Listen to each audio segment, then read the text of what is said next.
By now, most of you have seen my Abyss 100% rewards opening, and there was a little bit of controversy in there as I had to make a really tough decision. If you haven't seen the opening, I want to pause this video. I'll leave a link in the description as well as pinned to the top of the comments. Watch the video and come back. It's very important for this discussion, and of course, there's going to be spoilers all throughout. So let's talk about it, though. So I finished the Abyss, and I pop open the Mystic Nexus, and I'm going for Doom. I don't see him. Of course, going into this, I know that I had less than a 50% chance to get Doom, so I was already thinking about secondary and third options that I wanted to pick. A lot of people over the past few weeks have been asking, like, what are my top options? And basically, I was saying this, like, number 1 was Doom, number 2 was Doom, number 3, all the way down to number 8. The top 8, they were all Doom. And then tied for 9th and 10th were Claire and Sorcerer Supreme, not in any particular order. I love both champions. They're some of my favorite champions in the game. Claire, everyone knows, is a beast. Sorcerer Supreme is underrated. That's not why I picked her. We'll get into that, trust me.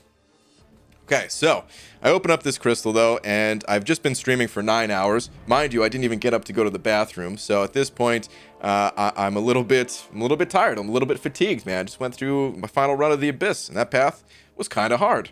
So I'm not in the right mindset to fully explain everything that I'm thinking about, but today I am. So let's really get into it. Okay, so when you're progressing through this game and you are newer, the newer you are, the more that this is important. You want to be selfish. You want to be thinking about your own account. Even if you want to help your alliance mates, even if they're like, oh man, we could use a better defender here. Can anyone rank up a defender? Don't rank up defense, man. The amount of rewards, the difference in rewards that you're going to get early on for ranking up a defender or putting your best champions on defense, it's next to nothing compared to what you can do if you rank up champions for offensive purposes to help you get that, next title, Uncollected Cavalier, whatever it is, or to help you clear out a variant that can give you some more rank up gems that you can then use on your defenders. It's going to make you stronger overall to be selfish in your decision making, to rank up the champions that are best for you and your account.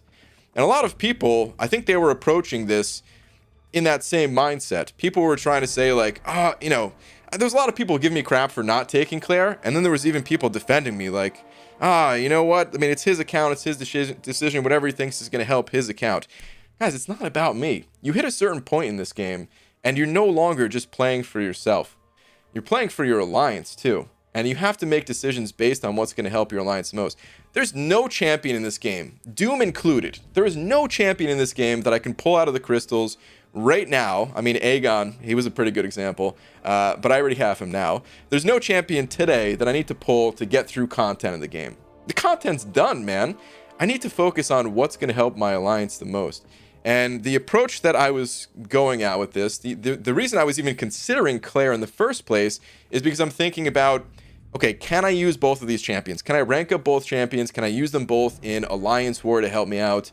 Or do I go for more of the Alliance Quest side of things to increase my prestige, to increase the overall rewards that we're going to get as an alliance? And when thinking about Alliance War, I already have a bunch of really strong attackers ranked up. Most of my rank 3s are attackers. Morningstar is an attacker. She's actually in war right now. I'll be recording that. Torch is an attacker. Warlock is an attacker. Kingpin I have on defense.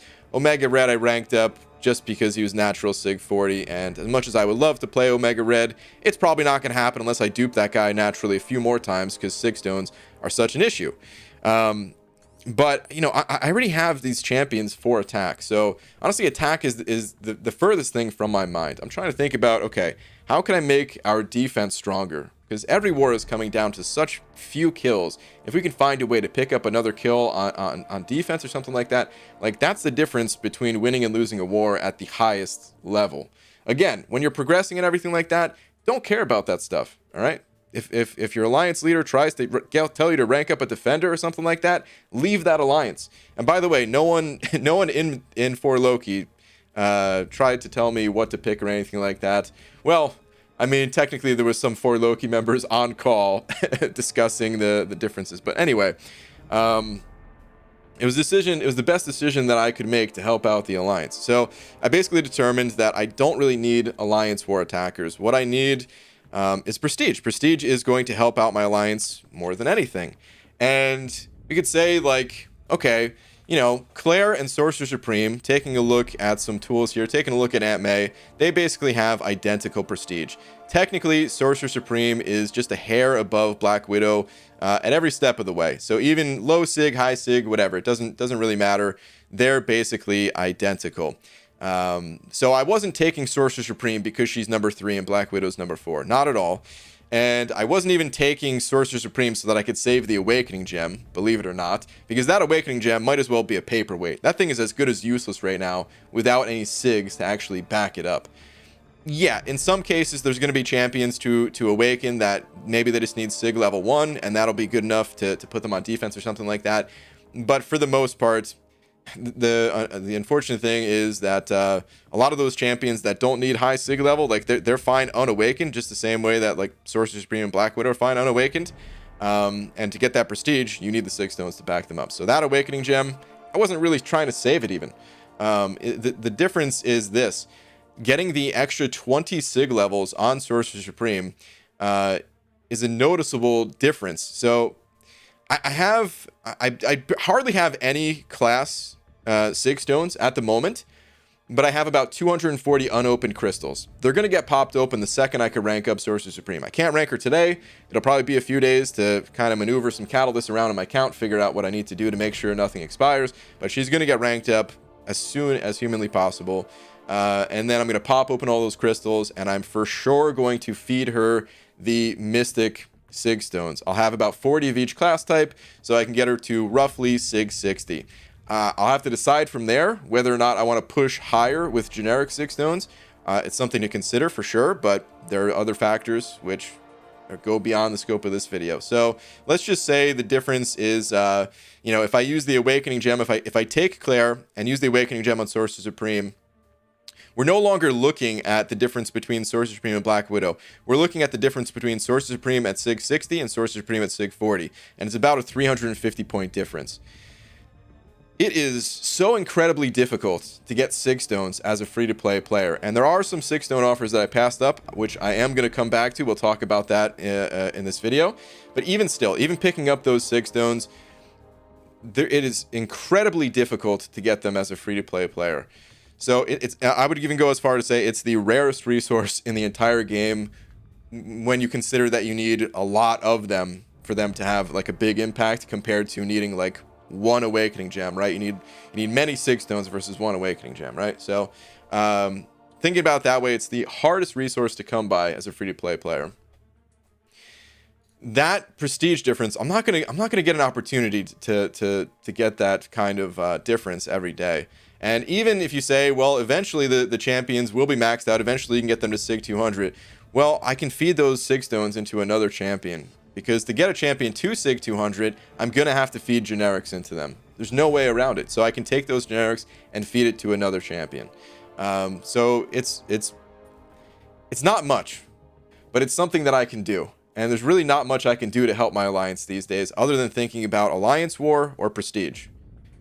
I mean, that's kind of what the alliance is, right? It's what all alliances are. But there's fewer ways for me to do that compared to someone who is able to, you know, spend and pick up certain offers and things like that. And just taking a look at the difference, let's pop into Alliance Quest real quick. Let's take a look at some of these rewards. You might think like, I mean, it's not that big of a deal. A lot of the rewards these days, they've kind of been offloaded into the honor rewards, where, you know, you get, regardless of prestige, you can get 10% of a tier 5 class Catalyst Fragment Crystal, right? Okay, so let's take a look at the ranked rewards then. So currently we are a top 20 alliance. We used to be top 10 a while ago, but, you know, honestly, prestige largely comes down to spending, and we get outspent just as an alliance overall. Even if I wasn't holding us back, unfortunately, we still wouldn't be top 10. But we are in danger of being kicked out of the top 20 as well. We're rated. We're still top 20, but we're very close to being kicked out of it. And you might think like, okay, the reward difference, it's not that big of a deal. We're talking about like 400 glory. I mean, what is 400 glory? It's like a potion and a half you can buy, or 1 pack of tier 2 alpha fragments or something like that, right? But when you take 400 and you multiply that by the 30 members in there, that's 12,000 glory that we're talking about for the alliance. Same thing. Let's do the same thing here with the tier 5 class catalyst fragment crystals. So you get 4 of them, so 8% in total versus the 2 in the top 30, so 4% total. So we're talking about a 4% difference, right? But if you take 4% of a tier 5 class catalyst and you multiply that by the 30 members in there, and we're talking about over 1 full tier 5 class catalyst every cycle of Alliance Quest, 1.2 tier 5 class catalyst. That's the difference. It's kind of a big deal, man. So, you know, of course I want Black Widow. I love the champion, man. Of course I want both Black Widow and Sorcerer Supreme. I would have loved to have taken both. But when thinking about doing what I can to help my alliance, this is what I can do. This is what I can bring to the table. I can make a sacrifice of a champion that largely probably was not going to help me out in war, because like I said, you know, taking a look at this current war that I'm in right now, I'm using Morningstar, I'm using Torch, and I'm using a synergy champion, and I am going to be trying to take down Apocalypse as the boss. It's going to be my first time trying it, but this season is the Protect. It has kind of taken over, so the XL champions, you know, that's who everyone's using. So we're going to see a lot of Apocalypse bosses probably. So I need to learn how to use my Morningstar to the best of my ability to hopefully one-shot Apocalypse. By the way, I am going to record this war. I have been recording it, so I'm not uploading wars for the season, but I'll at least upload this one. Anyway, I don't really need Claire, and I probably don't even need Sorcerer Supreme for attack either, but there are definitely spots to use Sorcerer Supreme in, and when you run high levels of Mystic Dispersion, I think she is criminally underrated. Again, I'm not even trying to think about which one's better, Sorcerer Supreme or Black Widow, because that's not really the debate here. Just like it's not the debate of whether I should save the Awakening Gem or not. No. The debate is what is going to help my alliance the most. Getting these champs that could potentially help in war, or getting that prestige. And again, going through the focus on war, I don't need more help in war. I need help for prestige. My prestige, it's not just the worst in Alliance. It's by far the worst in Alliance. It's 11,119, right? If we take a look at my Alliance's total prestige, then you can see here just how big the gap truly is. We're at 12,948. We would actually be above 13,000 if it weren't for me. You know what I mean? So, like, this isn't even telling the full story. Like, by the time I get to the average increases. You know, I'm sure there's some math whiz out there that can make a nice graph of that. But so I'm actually further behind than it seems, because I'm the one holding back the average. So I need to do what I can. Now let's talk quickly about the Sig Stones that I passed up, because I did pass up on 2 separate Sig Stone offers. They're both on Cyber Monday. One of them was last year, 2020, and then the year before that, 2019. 2020, let's talk about that one first. There was a downright pitiful amount of Sig Stones available in the 2020 Cyber Monday thing. There was actually fewer in the 2020 cache that we could pick up for 15,000 units as Throne Breakers. There was a Throne Breaker offer. There were fewer that we can get there compared to the previous year's Cavalier offers. Technically, you could say, hey, maybe the 2019 Cavalier offer was like, it was like split. Maybe it was better than it was supposed to be, because it was supposed to be for Cavalier and Throwbreaker. It doesn't matter. It was a whole year later, and we got fewer 6-star Sig Stones. I think the reason for that is because Kabam gave out some Sig Stones just for free for the holidays and the calendars or whatever. And they probably just took those straight out of that deal and said, well, here's the total amount that we're going to allow free-to-play players to have. And it was a disgustingly low amount of Sig Stones. That's not going to help. So, but you might be thinking like, but hey, it's something, right? And didn't you say you want to be able to do something to help out the Alliance?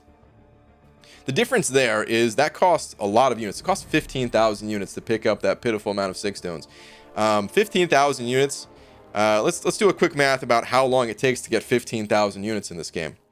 So you can get every 3 days in the arena, you can get roughly 1,000 units for hitting all the milestones. And it takes me approximately 8 hours. If I actually focused on the arena, I can get it done in less. But it takes me about 8 hours to do that. And I'm not able to do it all the time. As a matter of fact, I'm not able to do it most times. But yeah, if I spend 8 hours in the arena for those 3 days, I can get about 1,000 units, right? So to get 15,000 units, then we got to take that number 8, multiply it by 15. That's 120 hours. 120 hours in the arena was what it would have taken to get that very low number of 6 stones for the 2020 Cyber Monday offer. Those aren't units that I could just make up easily. Like, yeah, I'll get units back. I always play the arena. They always come back, but only to a certain extent. There's going to be offers going forward that I can stretch those units to get more 6 stones. It's going to be a better value to hold on to it. So in the moment, worse, yes, but in the long run, better. Whereas the Sorcerer Supreme and Claire pick was, we could maybe say that it's better to pick up Claire in the long run, but it's not something so obvious, right? We don't know how the crystals are going to be going forward. All we can say is that I don't currently need Black Widow. I would love to have her, sure, but I don't currently need her. What I need is the prestige. And even in the long run, it's likely that picking Sorcerer Supreme is still going to be better prestige. So we're talking about better prestige just across the board, currently and in the future.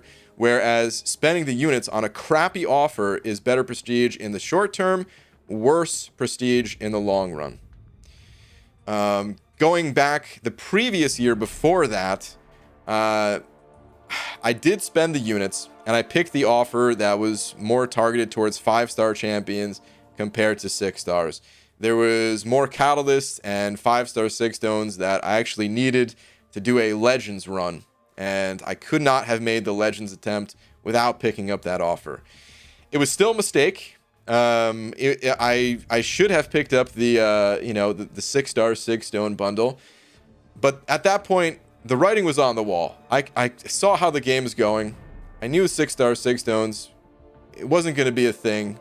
I knew that I was going to be behind, so I made the gamble to say, let me go for a Legends run. Let me see if I can get Weapon X in the Legends run. Unfortunately, I failed there. I got top 100, but you had to get top 60 in order to get Weapon X. I don't remember what number I was, 70 or something like that. So I didn't get him. But if I could have done multiple Legends runs to get Weapon X multiple times, to awaken him naturally, to get his SIG levels up, which I can't really do to any other champion, because again, 6 stones, they just don't come in like that. I thought that that was going to be a potentially better long-term play. I failed. It wasn't. And yeah, so that year, going back in time, I would have just picked up the 6-star 6 stones back in 2019. But going back in time, no, I still think it was the better idea to not take the offer in 2020. Again, it was a measly amount of 6 stones that really wasn't going to help. And I'm very happy with my choice to take Sorcerer Supreme. Again, I would have loved to take up, or I would have loved to get both champions. Obviously I have a 565 Black Widow. I love playing the champion. I think she's super, super strong. But I also think, again, Sorcerer Supreme is very strong, and this was just the better play for my alliance. And real quick, this doesn't have to do with the Claire and Sorcerer Supreme debate so much, but it does have to do with, just the prestige issue that I'm talking about here. It's also extremely difficult just to pull the right champions, which is why I have some unused 6 stones, the unopened 6 stone crystals in the first place. Because investing in lower SIG champions like, Cole Obsidian, for example, is going to be peanuts and just set me back further in the long run compared to if I lucked out and pulled a Silver Surfer. If I pulled Silver Surfer, that dude he's got the generic Awakening Gem. I don't have to think about it twice. I'm going to rank him up, give him the generic, give him all my 6 stones and all that stuff. But it's not that easy. There are ways to reduce RNG in this game.